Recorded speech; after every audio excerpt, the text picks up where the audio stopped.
everyone, I am Vandana and we are learning computer of class 4 by Coral Publication, and here's a book, Connect with Computer.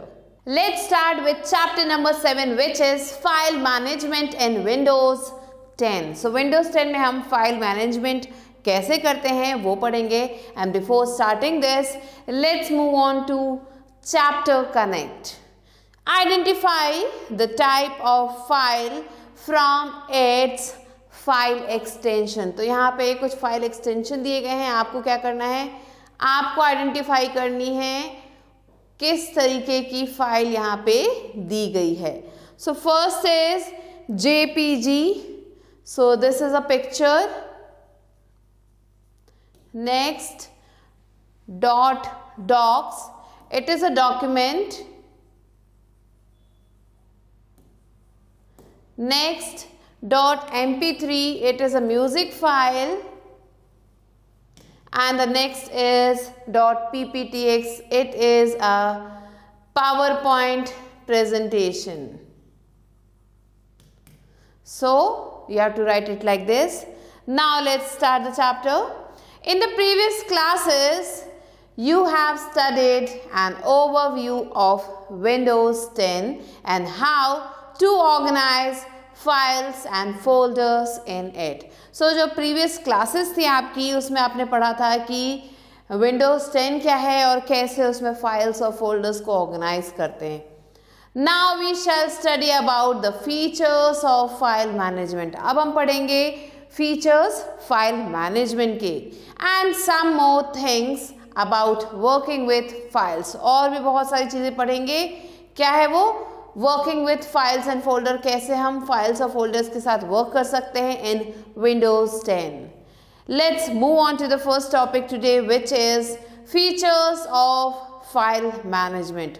As the name suggest, managing files and folders on a computer is known as file management. So जैसा कि इसका नाम है उसके according आप समझ सकते हैं कि फाइल्स और फोल्डर्स को कंप्यूटर पे ऑर्गेनाइज करना, मैनेज करना, इसे ही फाइल मैनेजमेंट कहते हैं. Let us now learn some features of file management. चलिए पढ़ते हैं कुछ फीचर्स के बारे में. किसके? फाइल मैनेजमेंट के. So first feature is saves time. ये टाइम बचाता है. When files are managed on a computer, जब फाइल्स जो है मैनेज किए जाते हैं कंप्यूटर पे, it is easy to find it when needed without wasting time. So अगर हमने फाइल को अच्छे से मैनेज कर रखा कंप्यूटर पे तो हम उसे आसानी से ढूंढ सकते हैं बिना अपना टाइम वेस्ट किए. Next, user friendly. Organised files and folders are easy to locate and then it will be easier for us to share them without any chaos. So यहाँ पे बताया गया है कि अगर हमने इनऑर्गेनाइज्ड फाइल और फोल्डर को जो है बहुत ही अच्छे से रख दिया है तो ये क्या हो जाता है, बहुत ही हमारे लिए आसान हो जाता है इन्हें लोकेट करना, और फिर और भी ज़्यादा आसान हो जाता है इसे हम दूसरे को शेयर कर सकते हैं यहीं से बिना किसी परेशानी के. नेक्स्ट आता है परफॉर्म्स मल्टीपल ऑपरेशंस. अगर आपने जो है फाइल्स को अच्छे से मैनेज करके रखा है तो अलग अलग ऑपरेशंस हम यहाँ से परफॉर्म कर सकते हैं. We can copy, paste, rename and delete any file और फोल्डर वी वांट. हम जो है किसी भी फाइल और फोल्डर को क्या कर सकते हैं, कॉपी, पेस्ट, रीनेम या फिर डिलीट कर सकते हैं. नेक्स्ट है data security. When we know how to manage our files and folders, then it remains secure at one place and we can even learn how to create a backup of it. So अगर हमने ये पता चल गया कि कैसे हम अपने फाइल और फोल्डर को मैनेज करना है तो हम क्या कर सकते हैं, हमारा जो भी डेटा है वो एक जगह पे सिक्योर रह पाएगा और हम जो है ये भी लर्न कर सकते हैं कैसे जो है इसका बैकअप क्रिएट करना है. Next is creating a new file. कैसे एक नया फाइल हमें क्रिएट करना है, लेट्स learn about it.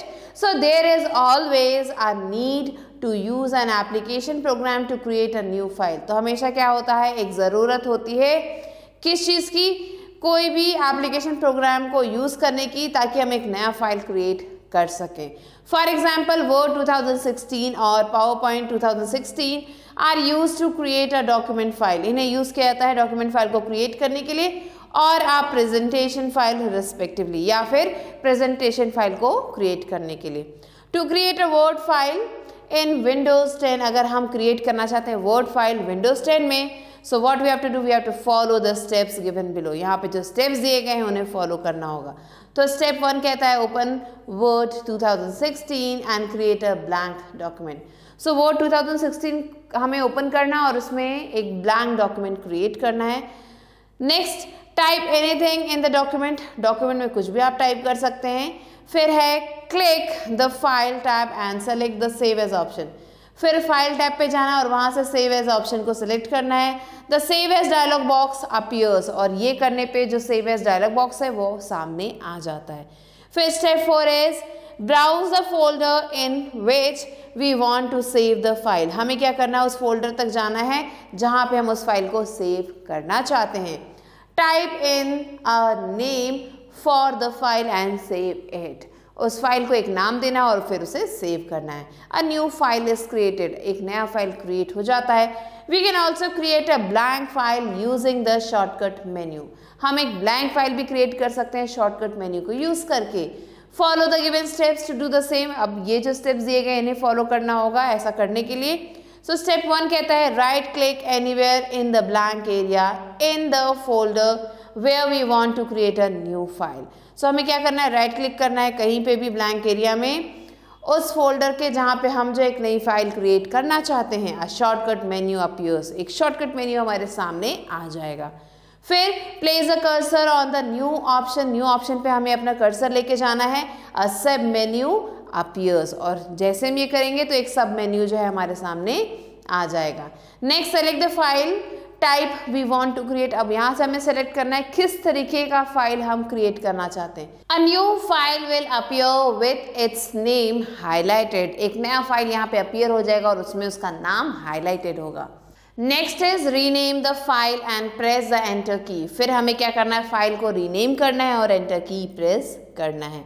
सो ऐसे हमारी जो है यहाँ पे जो फाइल है वो क्रिएट हो जाती है। Next is creating a new folder. अब एक नया फोल्डर कैसे क्रिएट करना है, let's learn about it. So to create a new folder on the desktop we have to follow the given steps. Step 1 is right click anywhere on the blank area on the desktop. हमें जो blank area है वहाँ पे हमें right click करना है desktop में। A shortcut menu appears, एक शॉर्टकट मेन्यू जो है आ जाएगा। Place the cursor on the new option, हमें कर्सर को प्लेस करना है न्यू ऑप्शन पे जाके।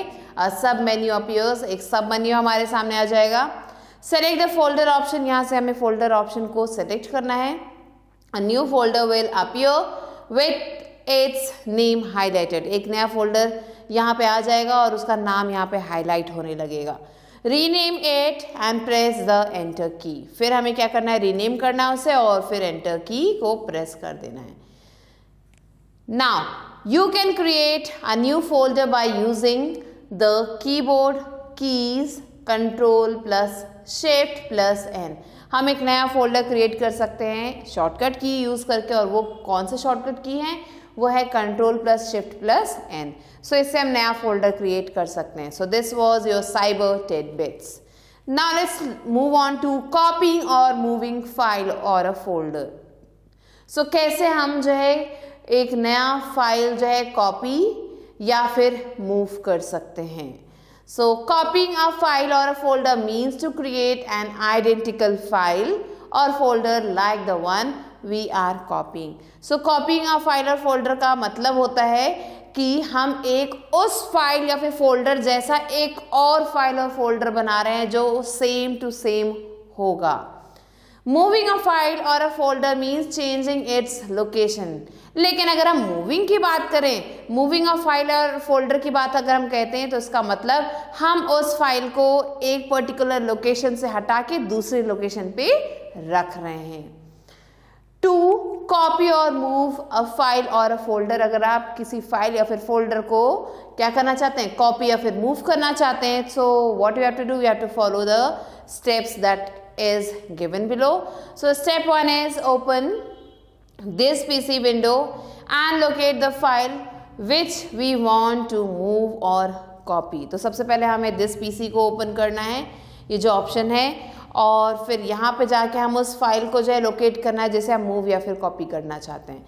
Next, right click on the selection and click cut और प्रेस Ctrl+X। तो हमें राइट क्लिक करना है उस पर और फिर हमें क्लिक करना है कट पे या फिर Ctrl+X पे, और कॉपी और प्रेस Ctrl+C। अगर कॉपी करना है तो Ctrl+C को हम प्रेस कर सकते हैं या फिर कॉपी को प्रेस कर सकते हैं from the shortcut menu that appears, जो शॉर्टकट मेन्यू है उसमें से। नाउ स्टेप 3 क्या कहता है? Right click anywhere in the blank area of the folder. वो जो फोल्डर है उसके ब्लैंक एरिया में कहीं पे भी आप राइट क्लिक करें। Where we want to copy और मूव द फाइल और द फोल्डर, जहाँ पे हम फाइल या फिर फोल्डर को कॉपी या फिर मूव करना चाहते हैं। Now step 4 is click the paste option. Paste option को क्लिक करें या फिर प्रेस Ctrl+V या फिर Ctrl+V को प्रेस करें from the shortcut menu that appears, जो शॉर्टकट मेन्यू है वहां से। So this is the shortcut menu. Now when we copy और कट अ फाइल और अ फोल्डर, जब हम किसी फाइल या फिर फोल्डर को कट या फिर कॉपी करते हैं, it moves to temporary memory storage area. ये कहाँ पे चला जाता है? जो टेम्पररी मेमोरी स्टोरेज एरिया है वहाँ चला जाता है। And this area is called clipboard. इस एरिया को क्लिपबोर्ड कहा जाता है। So this is your cyber tidbits. Now let's move on to renaming a file और अ फोल्डर। अब हमने फाइल फोल्डर बना तो लिया है, कैसे उसे रीनेम करना है? मीन्स एक नाम उसका चेंज करना है। So when we change the name of an already named file और a folder, it is known as renaming. जब हम किसी पहले से बने हुए फाइल या फिर फोल्डर का नाम बदलते हैं उसे रीनेमिंग कहा जाता है। टू रीनेम एनी फाइल और folder follow the steps given below. अगर हम चाहते हैं ऐसा कुछ करना तो हमें इन स्टेप्स को फॉलो करना होगा। तो सबसे पहला स्टेप है right click on the file और the folder that we want to rename. So उस फाइल फोल्डर पे राइट क्लिक करें जिसको आप रीनेम करना चाहते हैं। तो यहाँ पे आपको ये फोल्डर दिख रहा है, इसे हम रीनेम करना चाहते हैं। अ शॉर्टकट मेन्यू अपीयर्स, ऐसा एक शॉर्टकट मेन्यू आपके सामने आ जाएगा। फिर हमें कहाँ जाना है? Click the rename option. यहाँ पे हमें जो रीनेम ऑप्शन है यहाँ पे जाना है और select the file and press the F2 की ऑन द कीबोर्ड। या तो फाइल को सिलेक्ट करें और F2 की को प्रेस कर दे कीबोर्ड पे। The name of the file और द फोल्डर इज हाईलाइटेड। जो नेम है उस फाइल फोल्डर का वो हाईलाइट हो जाएगा। Now next step is type a new name for the file और द फोल्डर। हमें एक नया नाम टाइप करना है उस फाइल या फिर फोल्डर के लिए एंड प्रेस द एंटर की, और फिर एंटर की को प्रेस करना है। द फाइल और द फोल्डर इज रीनेम। जो फाइल या फिर जो फोल्डर है वो रीनेम हो जाएगा। Next is deleting a file और अ फोल्डर। कैसे हम फाइल या फिर फोल्डर को डिलीट कर सकते हैं? Every computer needs to be optimized regularly. जितने भी कंप्यूटर हैं उन सबको रेगुलरली हमें ऑप्टिमाइज करना चाहिए। In order to do so we should always delete unwanted files और folders in our computer memory. So इसके लिए हमें क्या करना चाहिए? जो भी अनवांटेड फाइल या फिर फोल्डर है उन्हें हमें जो है डिलीट करते रहना चाहिए, जो भी हमारे कंप्यूटर मेमोरी में है। टू डिलीट अ फाइल और अ फोल्डर, अगर हम किसी फाइल या फिर फोल्डर को डिलीट करना चाहते हैं, follow any of the given steps. ये जो स्टेप्स यहाँ पे दिए गए हैं इनको फॉलो करना है। तो पहला है सेलेक्ट द फाइल और the folder and press the delete की ऑन द कीबोर्ड। सो वो जो फाइल या फिर फोल्डर है उसे सेलेक्ट करें और डिलीट की को प्रेस कर दें कीबोर्ड पे, और right click the file and select the delete option. या फिर राइट क्लिक करें उस फाइल पे और डिलीट ऑप्शन को सेलेक्ट करें from the shortcut menu that appears. वो जो शॉर्टकट मेन्यू है वहां से। द फाइल और the folder is moved to the recycle bin. जो फाइल है या जो फोल्डर है ये अब जो है मूव हो चुका है हमारे रिसाइकल बिन में। Next let's move on to cyber tidbits. If we want to delete a file or a folder permanently from the computer, अगर हम डिलीट करना चाहते हैं अपने फाइल या फिर फोल्डर को कंप्यूटर से permanently, we can press the shift plus delete की। हमें क्या करना होगा? हमें शिफ्ट के साथ डिलीट की को प्रेस करना होगा on the keyboard. Then a dialog box will appear asking if we want to delete the file or the folder permanently. एक डायलॉग बॉक्स आ जाएगा जो कि ये पूछेगा कि क्या हम इस फाइल या फिर फोल्डर को परमानेंटली डिलीट करना चाहते हैं। Click yes if the file is to be deleted और नो इफ नॉट। येस पे क्लिक करें अगर आप उसे डिलीट करना चाहते हैं और अगर नहीं करना चाहते हैं तो नो पे क्लिक करें। Be careful while pressing the shift plus delete की। जब आप इस की को प्रेस कर रहे हो तो बहुत ही केयरफुल रहें, as we can not recover the deleted file then, क्योंकि जो भी डिलीटेड फाइल है फिर हम उसे रिकवर नहीं कर पाएंगे। Next is restoring a file folder. कैसे हम किसी डिलीट हुए फाइल या फिर फोल्डर को रीस्टोर कर सकते हैं। द फाइल्स और folders which are deleted can be restored to their original locations. वो जो भी फाइल या फिर फोल्डर जो भी गलती से डिलीट हो गए हैं उन्हें हम वापस से रीस्टोर कर सकते हैं उनके जो एग्जैक्ट लोकेशन है वहाँ तक। To restore our deleted file from the recycle bin. अगर हम किसी भी डिलीटेड फाइल को रीस्टोर करना चाहते हैं रिसाइकल बिन से तो हमें इन स्टेप्स को फॉलो करना होगा। पहला है open the recycle bin folder. सबसे पहले हमें जो रिसाइकल बिन फोल्डर है उसे ओपन करना है। Select the file folder you want to restore. हमें जो है सेलेक्ट करना है उस फाइल या फिर फोल्डर को जो आप रिस्टोर करना चाहते हैं। Click on the restore this item option on the tool bar. अब हमें इस ऑप्शन पे क्लिक करना है टूल बार पे, या फिर right click on the file folder you wish to restore, या फिर राइट क्लिक करना है उस फाइल या फिर फोल्डर पे जिसको आप रिस्टोर करना चाहते हैं। Select the restore option from the context menu. आपको क्या करना है, सिलेक्ट करना है रिस्टोर ऑप्शन को कॉन्टेक्स्ट मेन्यू से।